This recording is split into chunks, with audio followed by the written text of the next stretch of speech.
do shta u shkëputën, kërkoj ndjes për shkak të internetit.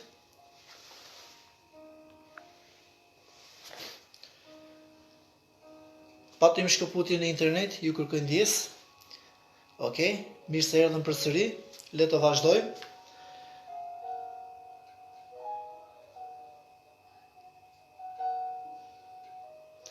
A çfarë do të vazhdoj akoma, ishim në aspektin e unitetit që është diçka e pëlqyer përpara Zotit, dhe Perëndia dëshiron këtë gjë që ne të jemi njëri me tjetrin afër.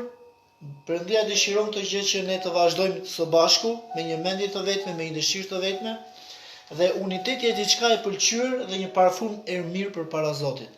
Ne të gjithë duam të jemi ndryshe, ne të gjithë duam të shikojmë lavdinë e Zotit, ne të gjithë duam të shikojmë që kisha të mbushen plot me njerëz, ne të gjithë dëshirojmë që njerëzit tanë të shpëtohen, të vinë në Perëndinë, por unë besoj një gjë. Dashuria që do të tregojmë në njëri tjetrin, ky është sekreti i gjithçkaje, që njerëzit do të njohin Jezusin nëpërmjet dashurisë tonë, që ne transmetojmë në njëri me tjetrin. Sepse te Psalmi 132 vargu 2 thotë që shiko, vaji thotë që është i shenjtë që paraqet një shërbesin e frymës së shenjtë, sepse thotë vaji zbret mbi mjekrën e Aronit. Dhe fryma e shenjtë është ajo që do të ripërtëri gjërat në jetën tonë. Fryma e shenjtë është ajo që do të bekojë njerëzit, sepse shkrimi më thotë që fryma e shenjtë sot është personi kryesor që vepron, që do të bindi zemrat, që do të ripërtëri zemrat tona, që do të ndryshojë zemrat tona, madje do të bindi për të vërtetën, do të bindi për botën, thotë, edhe gjithçka tjetër. Pra, kur ne jetojmë në dashuri midis njëri tjetrit, ne jetojmë në këtë unitet, ne i kemi hapur derën Perëndisë të bekimeve në jetën tonë akoma më shumë. Pra, Perëndia dëshiron të sjellë freskinë në jetën tonë. Kështu që fryma e shenjtë dëshiron të sjellë një freski në vllazëri. Ti aq më shumë të bashkuar, aq më shumë bekime do të kemi ne në jetën tonë. Aty ku motrat e vëllezërit qëndrojnë në dashuri njëri me tjetrin, Perëndia do të bekojë në dy mënyra. E para është ne mund të shijojmë kuptimin e jetës së vërtetë në Perëndin, në Jezusin. Kur unë qëndroj në unitet, në dashurinë vllazërore njëri me tjetrin. E dyta, ne bëjmë kanale bekimi nëpërmjet të cilëve rrjedh jetë tek njerëzit e tjerë. Ju kujtoj tek Gjoni 13:35 thotë që në brendësinë tuaj do të dalin lumej ujë të gjatë, pra bëhet fjala për frymën e shenjtë. Kështu që ne jemi një kontribut, një bekim shumë i madh për çdo person që jeton në dashurinë midis njëri dhe tjetrit. Duhet të sjell diçka para jush që është shumë e rëndësishme. Perëndia e dëshiron këtë vllazëri, Perëndia dëshiron që këtë dashuri që ta tregojmë midis njëri tjetrit. Por ka diçka që e pengon ndonjëherë këtë gjë. Ne dimë që lufta jo nuk është kundër mishit dhe gjakut, thotë shkrimi, por kundër principatave të errësirës, kundër pushteteve të errësirës. Dhe djalli nuk e dëshiron këtë bashkësi njëri me tjetrin. Djalli nuk e dëshiron këtë gjë që ne të jetojmë së bashku. Tek Gjoni 10 thot fjala e Perëndisë, vjedh si nuk vjen veç për të vjedhur, për të vrarë, për të shkatëruar, por unë kam erdhur të keni jetë e ta keni atë, thot, me bollëk. Kush është vjedhësi, është Satani. Kush është vrarësi, është Satani. Kush është ai që shkatëron një marrëdhënie, është Satani. Djalli, kjo është strategjia e djallit, të vjedhë gëzimin, të vjedhë të mirat që ne kemi. Ky është strategjia e Satanit, të vrasi, le të themi, dashurinë, të vrasi ndoshta atë çfarë ne përjetojmë, ai do të shkatërrojë marrëdhëniet e shumë gjëra të tjera. Mirë, po këtu shikojmë që Jezus Krishti thot, unë kam ardhur të kemi jetë, thot, me bollëk, thot. Perëndia është e mirë. Perëndia është jetë, e dëshiron të na bekojë me bollëk jetën tonë. Ne kemi nevojë që të përjetojmë të bollëk. Ne kemi nevojë që ne të përjetojmë lavdinë e Zotit. Atëherë do ta përjetojmë këtë, sepse ne në anën tonë është Perëndia, është Jezusi. Jemi më shumë se fitimtar, thotë shkrimi. Prandaj dua t'ju inkurajoj sot në këtë mbrëmje. Vëllezër dhe motra, të qëndrojmë në dashurinë e Zotit, të duam njëri tjetrin më shumë dhe Perëndia ka për na bekuar akoma edhe ne më shumë. Ajo çfarë duhet të bëjmë ne si besimtarë, shpeshherë ndoshta duhet të bëjmë një analizë vetes tonë. Analizo veten në fjalën e Perëndis. Analizo veten për të qenë një bekim për veten tënde dhe për njerëzit e tjerë. Tek 2 Korintasve vargu 13:5 thuhet: analizoni veten tuaj, a jeni në besim. Provoni veten tuaj. A thua nuk e njihni vetveten se Jezus Krishti është në ju, thot, veç në qofshi të përjashtuar. Është një referencë që mua më pëlqen shumë, edhe më bën që duhet të reflektoj akoma edhe më shumë. Dua t'ju inkurajoj që të merrni 2 fletë të bardha, në një fletë shkruani të mirat që ju keni në jetën tuaj. Edhe ndërsa mbushet fleta, thuaj Zotit, faleminderit Perëndi për këto të mira që ti më ke dhënë mua. I mirënjoh Zotit. Në fletën tjetër, fillo dhe bëj një analizë të vetes tënde për të nxjerrë ndoshta ato problematika që ne kemi. Ti jemi realist, edhe kemi gabime, edhe bëjmë gjëra që ndoshta nuk duhet bërë, por ti dhe Zoti në marrëdhënien tënde intime, ndoshta në dhomën tënde të fshehtë mund ta kesh, në një dhomë në shtëpi, ndoshta një shëtitje në natyrë, e nuk ka rëndësi, kudo që ti mund të jesh vetëm me Perëndin, e fillo të shkruaj. Edhe në moment që ti shkruan, thuaj: Perëndi, këto nuk janë i përkasin një njeriu që beson në ty. Dhe me shumë frym pendimi, edhe me shumë sinqeritet kërkoj Zotit: Perëndi, më ndihmo që unë të jetoj në vullnetin tënd.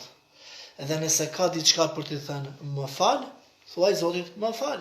E kam vërë, sepse jetojmë në kohën e hirit.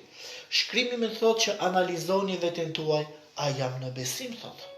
Provoni veten tuaj. Shikoni jeton Krishti këtu në mua? Nëse Krishti jeton në mua, kjo do thot jeton dashuria për Zotin, jeton dashuria dhe për njëri tjetrin. Amen. Pra, Krishti është burimi i dashurisë. Dhe nëse Perëndia vjen me praninë në jetën tonë, edhe ne përjetojmë praninë e Zotit, unë besoj që e mira qëndron në ne, e keqja do të largohet. S'ka se si të ri aty. Dhe dashuria është e derdhur në zemrat tona. Dashuria e Perëndisë është në ne, sepse Krishti ka ardhur në jetën tënde. Edhe kur Krishti ka ardhur në jetën tënde, fryma e shenjtë është në ty.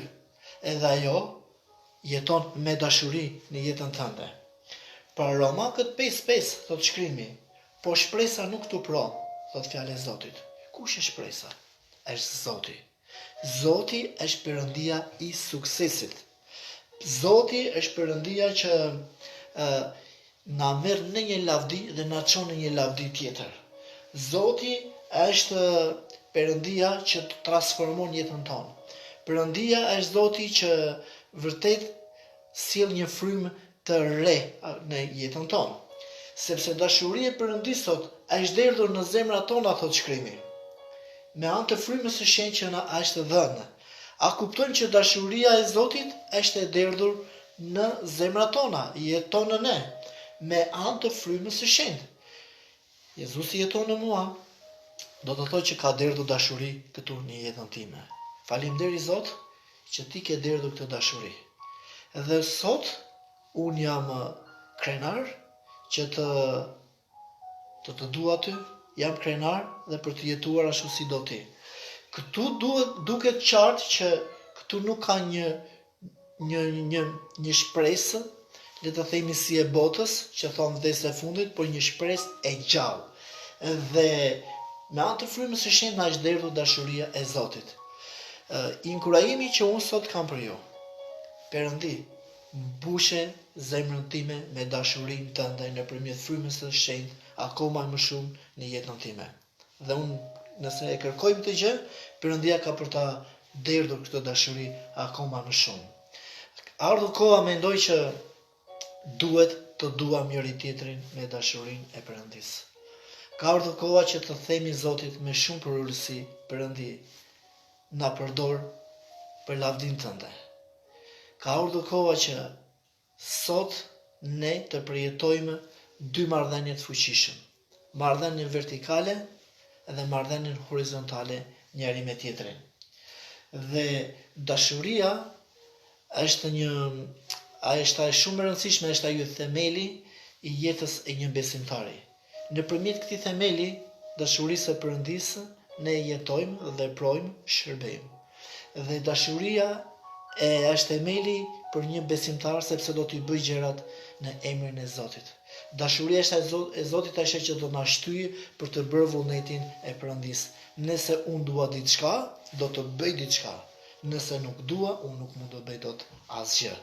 Prandaj dua që fryma e shenjtë të mbushë zemrat tona me dashurinë e Perëndisë. Dashuria e Zotit, thot shkrimi, që mbulon një shumicë mëkatesh. Dashuria mbulon një shumicë mëkatesh. Tek 1 Pjetrit 4:8. Dhe të keni para së gjithas një dashuri të madhe njëri me tjetrin, sepse dashuria do të mbulojë një shumicë mëkatesh. Amen. Më shumë të duam njëri tjetrin, më shumë Perëndia është duke kontribuar edhe në aspektin frymor. Unë besoj që kur unë jetoj me dashurinë e Perëndisë edhe dua vërtet njëri tjetrin, Perëndia dal nga dal, jetën time është duke e pastruar, e rafinuar edhe duke më shëntëruar. Shikoni, problemi më i madh në jetën e njeriut, unë mendoj që nuk është që të mos kesh një punë, nuk është të mos kesh lek, por problemi më i madh është kur ne bëjmë kompromis me botën. Kur ne përqafojmë mëkatin. Ne dim çfarë ndodhi me dy njerëzit e parë. Ishin shumë mirë në një kopsht Eden, në thonjza parajsa, gjithçka ishte e përkryer, e përsosur. Kush e bëri që ata lanë këtë praninë të Zotit?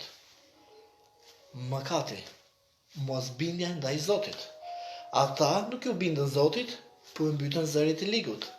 Dhe mëkati bëri që jeta e tyre të dëbohej nga prania e Zotit, dhe ne dim shumë mirë kronologjinë historike se çka ndodhi me njeriu. Në vend njeriu u krijua për të jetuar në bekimet e Zotit, ata po jetonin në mallkimet. Pra mëkati gjithmonë na largon nga prania e Zotit, dhe mëkati është ajo që godet jetën tonë, mëkati është ajo që fton dashurinë akoma më shumë me Perëndinë edhe me njëri tjetrin. Tani fjala më thot, nëse unë do të dua njëri tjetrin, atëherë dashuria do të më mbuloj, thot, një shumicë mëkatesh, thot, në jetën time. Lavdi Zotit. Zoti është dashuri, edhe gjithmonë ai bekon jetën tonë nëpërmjet dashurisë së tij. Perëndia është dashuri. Zoti është dashuri e do të gjithë botën, të inkurajoj të duam të gjithë njerëzit, të gjithë kudo që janë, me dashurinë e Perëndisë. Ne jemi bijtë e Zotit dhe kemi një identitet që Perëndia na ka dhënë. Të quhemi bijtë e Zotit sepse nga dashuria e madhe që ka ai për ty, për jetën tënde. Ka raport të ndryshme në jetën tonë. Ne nuk mund të themi dot një shoku gjithçka, ne nuk mund të themi një miku gjithçka, apo ama në një raport familjar, atë e birë, ne themi gjithçka. Edhe Perëndia ka thënë gjithçka për ne. Çdo mister e ka treguar, identitetin e tij e ka treguar në jetën tonë. Pse? Sepse na do. Edhe ne jemi sot bijtë e Perëndisë. Mos harrojmë që jemi krijuar në shëmbëllimin e Zotit dhe jemi krijuar të duam njëri tjetrin me dashurinë e Perëndisë. Është një urdhër që të duam Zotin me zemër, me mendje, me shpirt, dhe të duam të afërmin ton, thot, por si vetveten, thot shkrimi. Është diçka shumë e rëndësishme, marrëdhënia horizontale, ne do të qëndrojmë në unitet njëri me tjetrin, ne duhet të bashkëveprojmë njëri me tjetrin, ne do të bashkëpunojmë njëri me tjetrin, sepse në trupin e Krishtit ne jemi unikë dhe ne kemi nevojë për njëri tjetrin. Syri ka nevojë për gojën, dora ka nevojë për këmbën e shumë gjëra të tjera, kështu që ne plotësojmë njëri tjetrin dhe duhet të jetojmë në unitet. Dhe uniteti është i pëlqyer në sytë e Zotit dhe Perëndia thotë që unë bekoj këtë vëllazëri, ku ne qëndrojmë në unitetin e Zotit. Pra suksesi për një jetë të bekuar është kur ne qëndrojmë në një marrëdhënie horizontale me dashurinë e Perëndisë. Ne bekojmë jetën tonë, ne bekojmë kishën, ne bekojmë edhe njerëzit e tjerë, botën, që do shikojë dashurinë midis nesh dhe ata do të lavdërojnë Jezus Krishtin. Pra jemi një kanal bekimi. Dhe kujdes, djalli nuk dëshiron bashkësinë, por gjithsesi Zoti është në anën tonë, edhe ne jemi më shumë se fitimtar, dhe në emrin e Jezusit, vjedh si vrasësi ai që shkatëron, nuk do të ketë pushtet mbi ne, por ne kemi pushtet mbi atë. Dhe shumë e rëndësishme ta analizojmë veten, a jam në besim në Zotin, ta analizoj veten që apo qëndroj në dashuri me Perëndin, dhe kjo është një gjë shumë e mirë për të bërë një pyetje vetes. Dashuria është e derdhur në zemrat tona, kështu që shpresën që kemi në Zotin nuk na tupron, ajo do të na bekoj akoma më shumë edhe nëpërmjet frymës së shenjtë. Nuk kemi bonjak, nuk jemi të braktisur, por jemi të shoqërueshëm nga fryma e shenjtë kudo që në çdo veprim që neve do të bëjmë. Dhe dashuria midis njëri tjetrit të shkrimi që mbulon dhe një shumicë mëkatesh. Më shumë duam Zotin, më shumë duam njëri tjetrin, më shumë Perëndia jep kontributin frymor në jetën tonë. Ishte një kënaqësi që ishim përsëri së bashku, edhe shpresoj që të jemi të inkurajuar në këtë udhëtimin tonë me Zotin.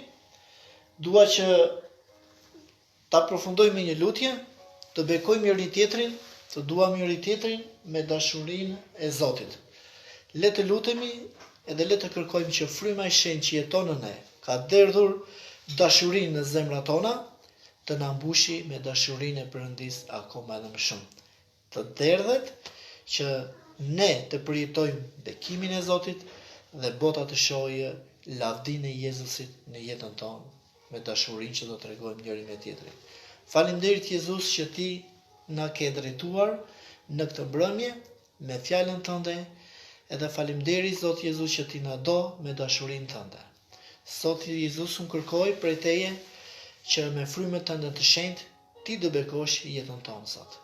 Të bekosh jetën tonë me dashuri të plot, me dashurinë tënde, Zot, në jetën tonë. Unë do të bekoj çdo motër dhe vëllai që është duke ndjekur këtë mesazh.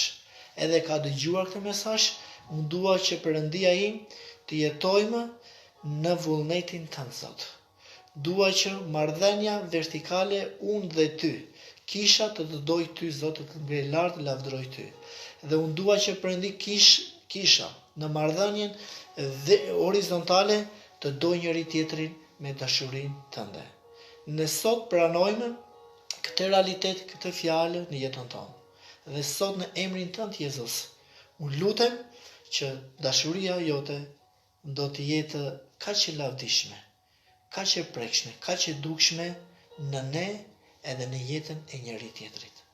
Në emrin tënd Jezus unë lutem. Amen. Zoti na bekoft të gjithëve. Ju dua në dashurinë e Zotit, dua njëri tjetrin me dashurinë e Perëndisë. Zoti ju bekoft dhe mirë u dëgjofshim. Një moment tjetër, muaj tjetër. Bekime.